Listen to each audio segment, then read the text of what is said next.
Innal hamdalillah nahmaduhu wa nasta'inuhu wa nastaghfiruh wa na'udzu billahi min shururi anfusina wa sayyiati a'malina may yahdihillahu fala mudhillalah wa may yudlil fala hadiyalah.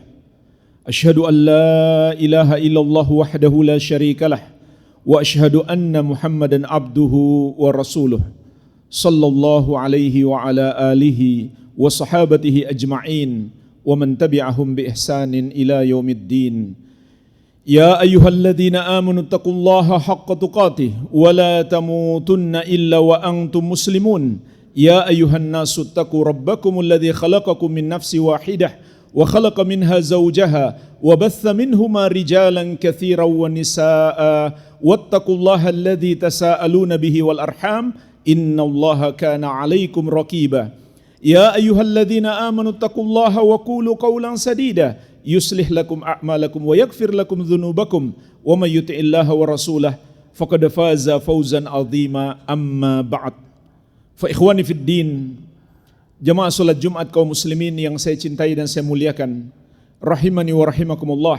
Semoga Allah Azza wa Jalla senantiasa mencurahkan rahmatnya kepada kita sekalian. Imam Ibnul Qayyim rahimahullah sebagaimana dalam kitab beliau Madarijus Salikin menukil dari guru beliau Syekhul Islam Ahmad bin Abdul Halim Al-Harrani rahimahumullahu ta'ala, beliau mengatakan, ta'ammaltu anfa'ad du'a fa idza huwa su'alullahi al-auna ala mardatihi. Aku pelajari, aku renungkan ayat-ayat Al-Quran dan hadis-hadis Nabi SAW tentang doa yang paling bermanfaat, yang paling dibutuhkan oleh seorang hamba. Maka aku dapati doa yang paling bermanfaat itu adalah meminta tolong kepada Allah Subhanahu wa ta'ala untuk bisa menjalankan perintah-perintahnya dan menjauhi larangannya, agar kita meraih ridho Allah Subhanahu wa ta'ala. Meminta hidayah agar kita bisa mengamalkan ketaatan kepada Allah Subhanahu wa ta'ala, itulah doa yang paling bermanfaat, yang paling kita butuhkan. Thumma ra'aituhu fil Fatihah. Kemudian aku dapati doa itu terdapat dalam surat Al-Fatihah. Inilah jemaah sekalian di antara rahasia besarnya. Mengapa surat Al-Fatihah Allah wajibkan untuk selalu kita baca? Minimal dalam solat 5 waktu. 17 kali dalam 17 rakaat sehari semalam. Karena di dalamnya ada doa yang paling kita butuhkan. Namun banyak orang tidak menyadari bacaan ini adalah doa, bukan sekedar pernyataan. Yaitu terdapat dalam ayat Iyyaka na'budu wa iyyaka nasta'in. Hanya kepadamu kami beribadah ya Allah, dan hanya kepadamu kami mohon pertolongan. Para ulama ahli tafsir menjelaskan ternyata makna ayat ini bukan sekedar pernyataan, tapi di dalamnya terkandung permintaan, yaitu kita minta tolong kepada Allah Subhanahu wa ta'ala untuk dapat beribadah kepadanya, untuk dapat menjalankan perintah-perintahnya dan menjauhi larangannya. Dari mana ulama memahami ini bukan sekedar pernyataan, tapi ini adalah permintaan? Di antaranya dalam sebuah hadis qudsi, Rasulullah SAW bersabda, Allah Subhanahu wa ta'ala berfirman, qasamtu salata baini wa baina abdi nisfain. Aku bagi solat antara aku dengan hambaku menjadi 2 bagian. Solat yang dimaksud dalam hadis ini adalah surat Al-Fatihah. Jadi di antara nama surat Al-Fatihah adalah solat. Padahal solat bukan hanya surat Al-Fatihah, tapi ada banyak bacaan yang lain. Menunjukkan kepada kita, tatkala kita membaca Al-Fatihah dalam solat, itu adalah bagian terpenting dalam solat kita. Jangan sampai kita membacanya hanya di lisan saja, tidak hadir di dalam hati, dan kita nggak paham apa yang kita bicarakan atau apa yang kita minta kepada Allah Subhanahu wa taala. Maka kata Nabi sallallahu alaihi wasallam, "Fa idza qala al-'abdu alhamdulillahi rabbil alamin." Apabila hamba mengucapkan alhamdulillahi rabbil alamin, segala puji hanya bagi Allah, Rabb seluruh makhluk, yang menciptakan, menguasai dan mengatur seluruh makhluk. Maka qala Allah Ta'ala, Allah Subhanahu wa taala langsung menjawabnya, hamidani abdi, hambaku memujiku. Wa idza qala, dan apabila hamba mengucapkan ar-rahmanir rahim, Allah yang maha penyayang lagi maha pengasih. Qala Allah Ta'ala, maka Allah Subhanahu wa taala berfirman, asna alayya abdi, hambaku menyanjungku. Wa idza qala maliki yaumiddin, dan apabila hamba mengucapkan maliki yaumiddin, Allah adalah raja yang menguasai hari pembalasan, yang maha mampu membalas semua perbuatan kita. Qala Allah Ta'ala, maka Allah Subhanahu wa taala mengatakan, majjadani abdi, hambaku mengagungkan aku. Wa qala marratan fawwada ilayya abdi. Di kesempatan yang lain Allah mengatakan, hambaku menyerahkan dirinya kepadaku. Tatkala dia mengucapkan maliki yaumiddin. Fa idza qala iyyaka na'budu wa iyyaka nasta'in, maka apabila hamba mengucapkan iyyaka na'budu wa iyyaka nasta'in, hanya kepadamu kami beribadah ya Allah, dan hanya kepadamu kami mohon pertolongan. Qala Allah Ta'ala, maka Allah Subhanahu wa taala mengatakan, hadza baini wa baina abdi wa li abdi ma sa'al. Ini untukku dan untuk hambaku, dan bagi hambaku apa yang dia minta. Perhatikan hadis ini jemaah sekalian. Kata Allah, iyyaka na'budu wa iyyaka nasta'in, untukku dan untuk hambaku. Artinya, iyyaka na'budu untuk Allah. Maksudnya, itu adalah hak Allah Subhanahu wa taala. Sebagaimana Nabi Muhammad sallallahu alaihi wasallam bersabda, haqqullahi 'alal ibadi ayya'buduhu wa la yusyriku bihi syai'a. Hak Allah atas para hamba adalah mereka beribadah kepadanya dan tidak mempersekutukannya, tidak menyembah kepada selainnya, tidak menuhankan selainnya sedikit pun. Oleh karena itu, iyyaka na'budu adalah milik Allah Subhanahu wa taala. Dan inilah jemaah sekalian, inti daripada Al-Quran, inti daripada agama kita, Islam kita, terkandung di dalam iyyaka na'budu. Persis seperti di dalam la ilaha illallah, yang tafsirnya la ma'budah haqqun illallah, tidak ada yang berhak disembah kecuali Allah. Oleh karena itu, jika seseorang mempersembahkan ibadah kepada selain Allah, nggak ada gunanya dia ucapkan iyyaka na'budu. Begitu pula jika seorang muslim membenarkan, tidak menyalahkan perbuatan manusia menyembah kepada selain Allah, tidak ada gunanya dia ucapkan iyyaka na'budu. Seharusnya kalau kita memahami iyyaka na'budu, kita harus yakin hanya Allah yang berhak disembah, sehingga semua ibadah kita hanya kita persembahkan untuknya. Sedangkan bagian hamba adalah wa iyyaka nasta'in. Ini yang dimaksud bagian milik hamba. Kemudian Allah katakan wali abdi masa'al, dan bagi hambaku apa yang dia minta. Maka kita pun paham wa iyyaka nasta'in itu adalah permintaan. Bukan sekedar pernyataan hanya kepadamu kami mohon pertolongan, tapi mengandung permintaan, ya Allah tolonglah kami agar bisa beribadah kepadamu. Karena jemaah sekalian, hamba tidak akan bisa, tidak akan sanggup beribadah kepada Allah Subhanahu wa taala tanpa pertolongannya.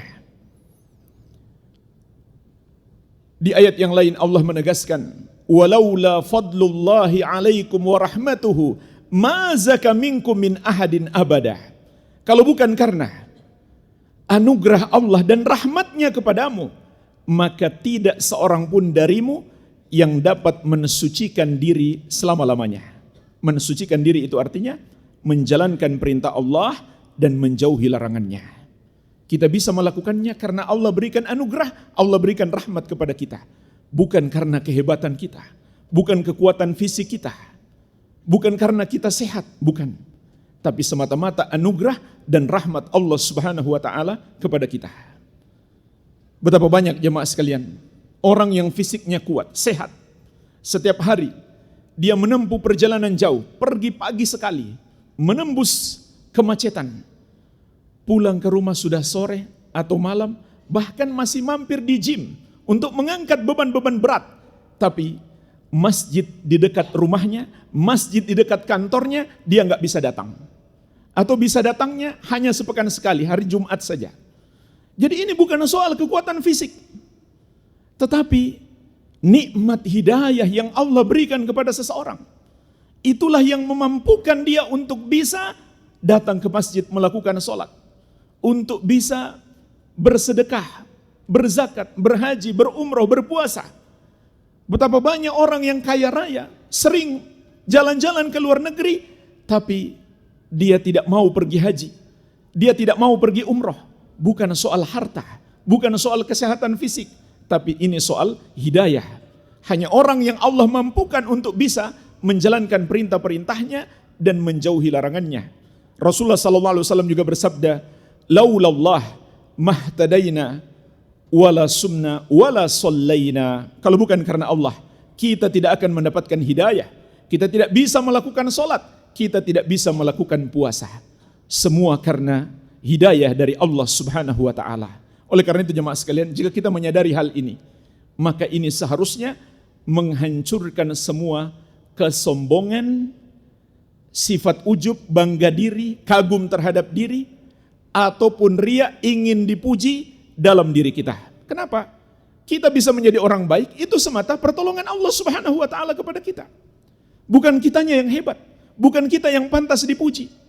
Allah Subhanahu wa taala dialah yang memberi anugerah kepada kita. Dialah yang maha besar, dialah yang pantas untuk dipuji.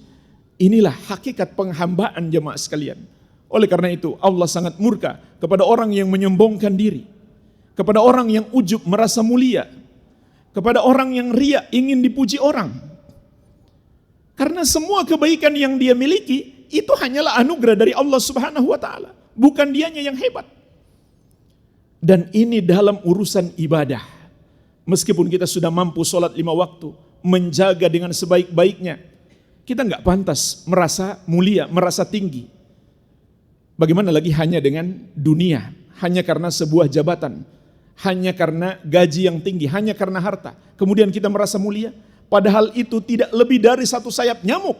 Andai digabungkan seluruh nikmat dunia, di sisi Allah tidak lebih dari satu sayap nyamuk, tidak ada kemuliaannya sama sekali. Sebagaimana sabda Nabi SAW, "Lau kanatid dunya ta'dilu indallahi janaha ba'udah, ma saqa kafiran minha syarbata ma'in."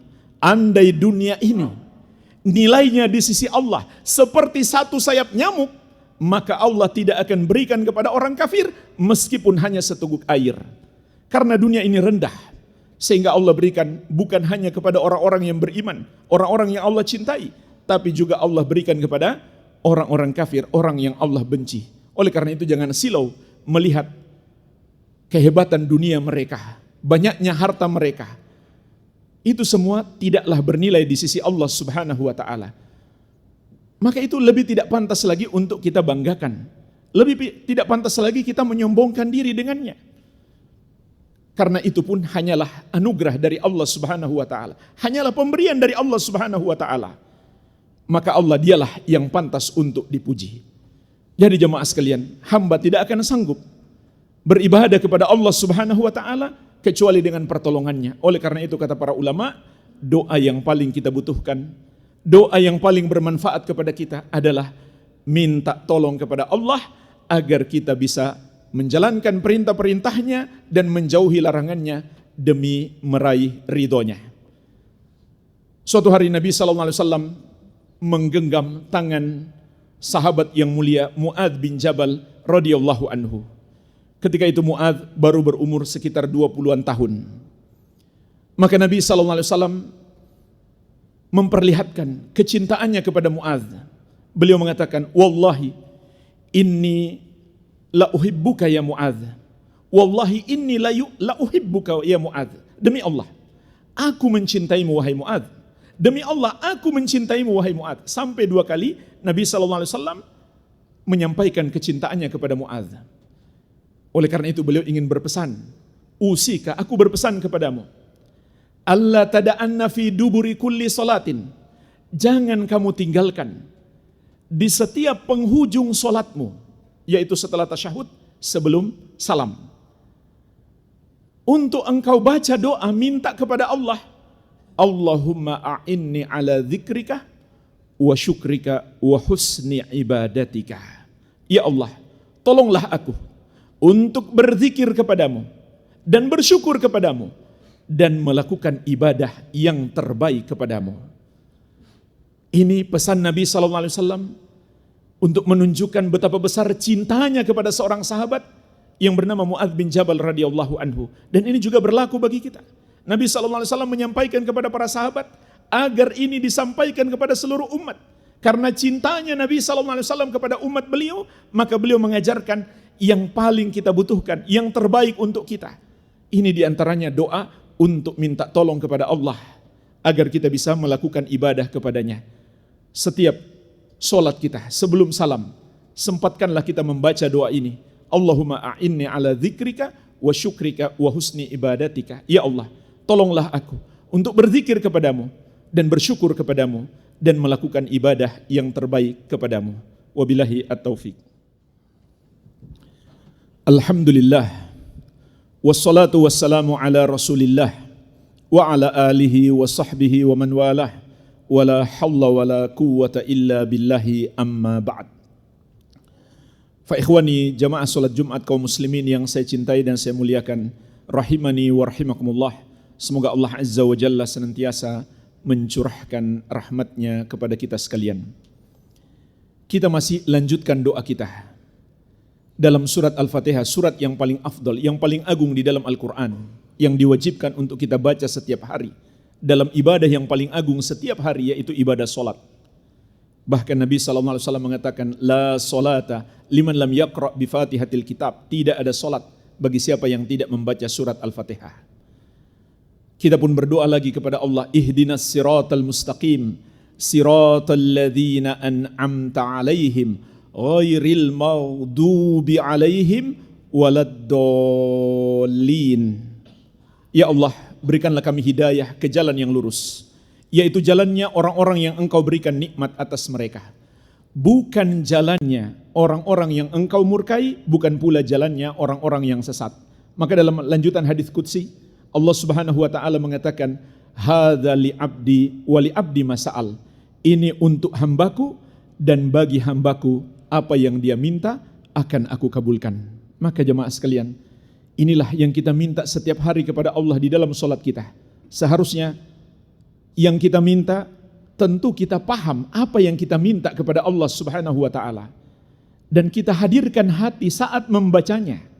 Jangan hanya baca di lisan saja, harus disertai dengan hati yang khusyuk dan memiliki harapan yang besar agar Allah mengabulkan doa kita, dan juga disertai dengan tawakal, bergantung hati kita kepada Allah Subhanahu wa taala yang satu saja.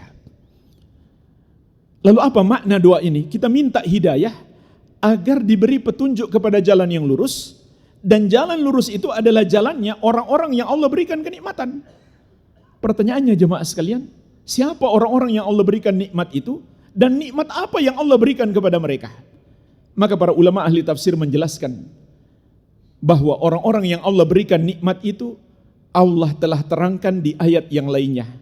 Wa may yuti'illaha war rasulah fa ulaika ma'al ladzina an'ama Allahu 'alaihim minan nabiyyin was-siddiqin wasyuhada'i wasalihin wa hasuna ulaika rafiqa. Dan barang siapa menaati Allah dan Rasulnya, maka dia akan bersama.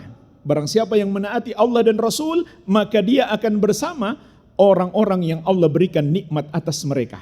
Siapa mereka itu? Ada 4 tingkatan. Yang pertama, para nabi dan rasul. Mereka lah yang paling besar nikmat yang Allah berikan. Yang kedua, para siddiqin.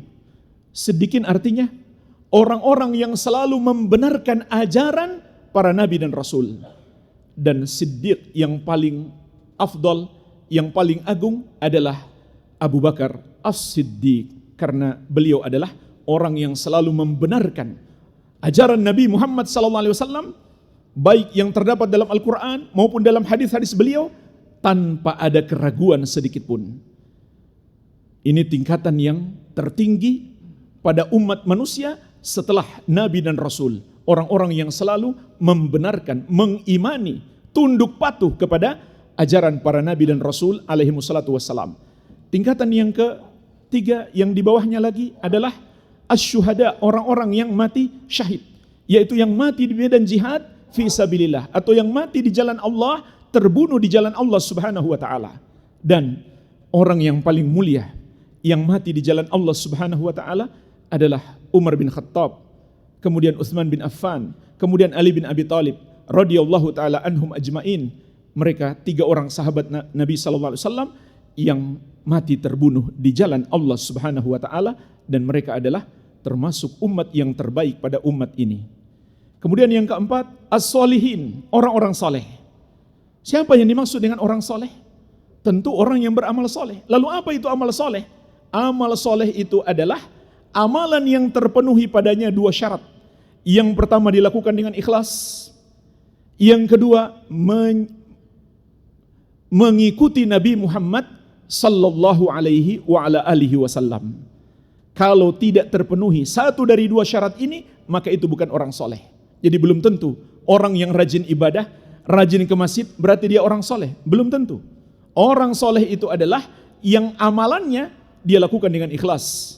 Ikhlas itu artinya dia harapkan semata balasan dari Allah Subhanahu wa taala, yaitu balasan surga dan dijauhkan dari api neraka. Itu namanya ikhlas di dalam syariat. Dia tidak sedikit pun mengharapkan dari manusia. Apakah mengharapkan harta manusia atau mengharapkan pujian manusia? Itu adalah riya yang akan menghancurkan keikhlasan seseorang. Syarat yang kedua, dia mengikuti Nabi Muhammad SAW. Biarpun dia sudah ikhlas, tapi amalannya belum sesuai petunjuk Nabi Muhammad SAW, maka amalannya tertolak. Sebagaimana ditegaskan oleh Nabi SAW, man amila amalan laisa alaihi amruna fahuwa raddun. Barang siapa mengerjakan satu amalan yang tidak ada padanya petunjuk dari kami, maka amalan tersebut tertolak, tidak diterima oleh Allah Subhanahu wa taala, karena itu bukan amal soleh. Jadi jemaah sekalian, orang soleh yang amalannya ikhlas dan mengikuti Nabi Muhammad SAW. Inilah 4 golongan orang-orang yang Allah berikan nikmat atas mereka. Setiap hari kita minta kepada Allah agar kita termasuk dalam golongan mereka. Dan orang-orang yang paling soleh, yang paling ikhlas, yang paling sesuai amalannya dengan petunjuk Nabi SAW adalah para sahabat beliau. Sehingga sebagian ulama ahli tafsir mengatakan yang dimaksud dengan orang-orang yang Allah berikan nikmat itu adalah Rasulullah SAW dan para sahabat radhiyallahu taala anhum ajmain. Petunjuk merekalah yang setiap hari kita minta kepada Allah Subhanahu wa taala. Lalu nikmat apa yang Allah berikan kepada mereka? Maka Allah menjelaskan di ayat yang lain, huwallazi arsala rasulahu bil huda wa dinil haqq liyudhhirahu 'ala ad-dini kulli walau karihal musyrikun. Dialah Allah yang mengutus rasulnya dengan membawa 2. Yang pertama al-huda, petunjuk. Artinya kata para ulama, al-ilmun nafi', ilmu yang bermanfaat. Yang kedua dinil haq, agama yang benar. Maksudnya adalah al-amal saleh, amal soleh. Inilah 2 nikmat yang Allah berikan kepada Nabi Muhammad SAW, juga seluruh nabi dan rasul, kemudian diterima oleh para sahabat Nabi Muhammad SAW. Nikmat ilmu agama, yaitu Al-Quran dan Sunnah, dan amal soleh, yaitu amalan yang dilakukan dengan ikhlas, yang sesuai petunjuk Nabi Muhammad SAW. Kalau kita berpegang dengan 2 hal ini, dengan ilmu dan amal, kata Allah, liyudhhirahu 'ala ad-dini kulli. Dengan itulah Allah memenangkan agama kita di atas seluruh agama, walau karihal musyrikun, meskipun orang-orang musyrik tidak menyukai. Maka Allah menjelaskan kepada kita, jalan kejayaan umat adalah kembali kepada ilmu dan amalan yang dulu diterima oleh Rasulullah SAW, kemudian beliau amalkan dengan baik, beliau ajarkan kepada para sahabat beliau, mereka pahami dan mereka amalkan dengan baik, itulah jalan kembali kepada kejayaan kita. Tidak ada jalan yang lain. Meskipun kita punya kekuatan tentara, meskipun kita punya kekuatan senjata, meskipun kita punya banyak harta, kita nggak akan bisa menggapai kejayaan. Kita nggak akan bisa menolong saudara-saudara kita di Palestina yang sampai hari ini masih terus dibantai, dibom, dibakar hidup-hidup. Padahal kita adalah umat yang besar. Negara Islam adalah negara yang cukup banyak hari ini, memiliki banyak tentara, memiliki banyak persenjataan, tapi tidak berdaya menghadapi Yahudi yang hanya beberapa titik saja di peta.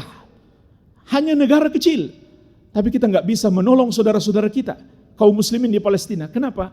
Allah Subhanahu wa Ta'ala belum memberikan pertolongan kepada kita. Kita nggak punya kekuatan, bahkan bukan hanya nggak punya kekuatan, nggak punya kemauan untuk menolong saudara-saudara kita. Itu karena jauhnya kita dari agama Allah Subhanahu wa Ta'ala. Tidak ada jalan lain jamaah sekalian untuk kembali kepada kejayaan kita kecuali kembali dulu kepada agama kita, kembali kepada ilmu yang benar, ilmu yang diajarkan Nabi SAW, dan amalan yang benar, amalan yang ikhlas dan sesuai petunjuk Nabi Muhammad SAW. Inilah nikmat yang setiap hari kita minta kepada Allah Subhanahu wa Ta'ala. Bukankah ketika kita minta rezeki, kita pun bekerja supaya dapat rezeki?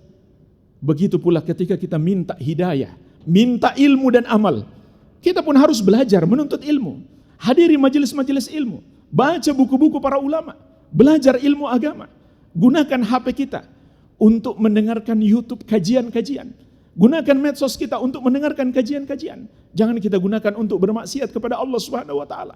Gunakan untuk meraih ilmu yang bermanfaat, kemudian kita usaha untuk mengamalkannya. Jadi jangan kita minta saja, tapi kita tidak berusaha menggapainya. Kemudian yang terakhir jemaah sekalian, siapa yang dimaksud? Ghairil maghdubi alaihim waladdallin. Kita minta perlindungan kepada Allah. Jangan engkau masukkan kami ya Allah ke dalam golongan orang-orang yang engkau murkai. Jangan pula orang-orang yang sesat. Maka Rasulullah SAW telah menafsirkan langsung. Beliau bersabda, al-maghdub alaihimul yahud waddalinan nasara. Orang-orang yang Allah murkai adalah Yahudi, dan orang-orang yang tersesat adalah Nasrani. Para ulama ahli tafsir menjelaskan sifat apa yang membuat Yahudi itu dimurkai dan Nasrani tersesat. Karena orang-orang Yahudi, sifat mereka apabila mengetahui suatu ilmu, mengetahui kebenaran, maka mereka menentang kebenaran itu. Mereka tidak mau mengamalkannya. Bahkan lebih parah daripada itu, orang yang menyerukan mereka ke jalan kebenaran, mereka perangi, bahkan mereka bunuh, seperti sebagaimana Allah sebutkan dalam Al-Quran, wa qatlihimul anbiya. Orang-orang Yahudi itu suka membunuh para nabi. Padahal jemaah sekalian, para nabi dan rasul itu dari bangsa mereka, dari kalangan Bani Israel, tapi mereka perangi dan mereka bunuh. Jadi kita jangan heran, itu mental pembunuh dari nenek moyang mereka. Jangankan kita umat Islam, nabi dan rasul, orang-orang yang paling mulia dari bangsa mereka sendiri, mereka bunuh. Bagaimana lagi dengan bangsa lain yang juga bukan nabi dan rasul? Maka Allah pun murka kepada mereka. Ini sifat yang melekat kepada mereka. Sebaliknya Nasrani, kenapa mereka disebut orang-orang yang tersesat? Karena mereka suka beramal, rajin ibadah, tapi tidak berdasarkan ilmu. Cara mereka beribadah, mereka ada-adakan saja, mereka buat-buat sendiri, bukan datang dari Allah Subhanahu wa Ta'ala, bukan yang diajari Nabi Isa alaihissalam, tapi mereka buat-buat sendiri. Sampai Nabi dan Rasul, Nabi Isa alaihissalam yang diutus kepada mereka untuk mengajak mereka menyembah Allah. Sebagaimana Allah sebut dalam Al-Quran, Nabi Isa alaihissalam mengatakan, Ya Bani Israel a'budullaha Rabbi wa Rabbakum. Wahai Bani Israel, sembahlah Allah, dialah Rabbku dan Rabb kamu, dialah Tuhanku dan Tuhanmu. Mereka pun menjadikan beliau sebagai sesembahan mereka. Mereka beramal tanpa ilmu, hanya mengikuti apa kata petinggi agamanya. Imam Ibnu Katsir rahimahullah menyebutkan dalam tafsir beliau, yang pertama mengajari mereka untuk menyembah Nabi Isa alaihissalam juga seorang Yahudi yang menyusup ke dalam agama Nasrani yang disebut Paulus. Kemudian mereka meningkat lagi, mengucapkan kata-kata tanpa ilmu. Mereka mengatakan Allah adalah satu dari yang tiga. Maka Allah mengutus Nabi Muhammad SAW untuk menyampaikan kepada mereka, wala taqulu thalathah. Jangan kamu mengatakan Allah adalah satu dari yang tiga.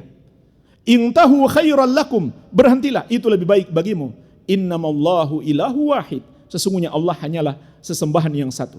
Bahkan Allah perintahkan kepada Nabi Muhammad SAW untuk menegaskan kepada mereka bahwa mereka bukan lagi orang yang beriman kepada Isa alaihissalam. Laqad kafara alladhina qalu innallaha huwal masih ibnu Maryam. Sungguh telah kafir orang-orang yang berkata Allah adalah Al-Masih Isa putra Maryam. Laqad kafara alladhina qalu innallaha thalithu thalatha. Sungguh telah kafir orang-orang yang berkata Allah adalah satu dari yang tiga. Dan Allah mengabarkan kepada kita, ini termasuk tugas khusus Nabi Muhammad SAW. Wa yunziral ladzina qalu takhadallahu walada. Muhammad itu diutus untuk mengingatkan orang-orang yang berkata Allah memiliki anak. Sekarang Nabi Muhammad SAW sudah wafat. Siapa lagi yang melanjutkan tugas beliau kalau bukan umat beliau? Inilah sebabnya kita menjadi umat yang terbaik, karena kita melanjutkan tugas Nabi Muhammad SAW sebagaimana firman Allah Subhanahu wa taala, kuntum khaira ummatin ukhrijat linnas ta'muruna bil ma'ruf wa tanhauna 'anil munkar wa tu'minuna billah. Kalian adalah umat terbaik yang dikeluarkan kepada manusia untuk memerintahkan kepada yang ma'ruf dan melarang kemungkaran, melarang semua perbuatan dosa, melarang semua ucapan-ucapan yang tidak pantas kepada Allah, dan kalian pun beriman kepada Allah Subhanahu wa taala. Ini tugas kita untuk mengingatkan mereka. Dan ini yang setiap hari kita minta kepada Allah, jangan sampai termasuk dalam golongan mereka. Golongan yang beramal tanpa ilmu, golongan yang beragama tanpa ilmu, golongan yang membuat-buat sendiri ajaran-ajaran agama. Oleh karena itu, wajib kita sebelum mengamalkan satu ibadah atau satu amalan, kita pastikan dulu itu sesuai petunjuk Nabi Muhammad sallallahu alaihi wa ala alihi wasallam. Semoga Allah Subhanahu wa taala mengabulkan doa kita dalam surat Al-Fatihah yang kita panjatkan setiap hari kepadanya, dan semoga Allah menganugerahkan kepada kita kebaikan di dunia maupun di akhirat. Allahumma salli ala Muhammad wa ala ali Muhammad kama sallaita ala Ibrahim wa ala ali Ibrahim innaka Hamidum Majid. Allahumma ighfir lil muslimina wal muslimat wal mu'minina wal mu'minat al ahya'i minhum wal amwat innaka sami'un qaribun mujibud da'awat. Allahumma ansur ikhwanana al-muslimina fi Filistin. Allahumma ansur ikhwanana al-mujahidina fi Filistin. Rabbana atina fid dunya hasanah wa fil akhirati hasanah wa qina adzabannar. Wa sallallahu ala nabiyyina Muhammadin wa alihi wasallam. Walhamdulillahi rabbil alamin.